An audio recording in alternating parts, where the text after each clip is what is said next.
হিন্দি টেলিসিরিয়ালে কমলিকা নামে খ্যাত উর্বশী কেন হসপিটালে? হিন্দি টেলিফিল্মের অন্যতম খলনায়িকা হিসেবে পরিচিত উর্বশী হঠাৎ অসুস্থ হয়ে হসপিটালে ভর্তি। উদ্বিগ্ন তার ভক্তমহল। কিন্তু কি হলো উর্বশীর? কসৌটে জিন্দেগি কি খ্যাত অভিনেত্রী সম্প্রতি গাড়ি দুর্ঘটনার মুখে পড়েছিলেন।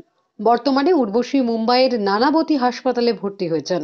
অভিনেত্রী নিজে সোশ্যাল মিডিয়ায় জানিয়েছিলেন তার ঘাড়ে একটি টিউমার ধরা পড়ে গত বছর। এটারই অস্ত্রোপচার করালেন অভিনেত্রী।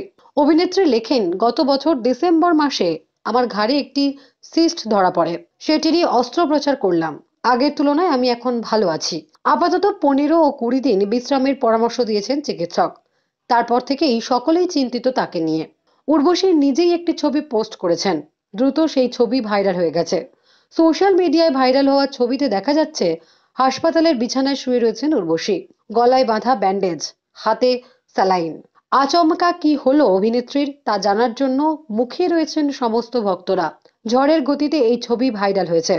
তবে শেষ পর্যন্ত তার ছেলে জানিয়েছে তার ঘাড়ে একটা সিস্ট হয়েছিল, তা অপারেশন করে বাদ দেওয়া হয়েছে।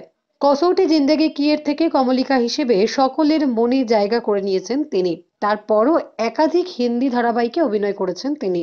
সম্প্রতি ওটিটি প্ল্যাটফর্মে পা রেখেছেন উর্বশী। পরিচালক তরুণ চোপড়ার অবৈধ সিরিজে অভিনয় করছেন উর্বশী।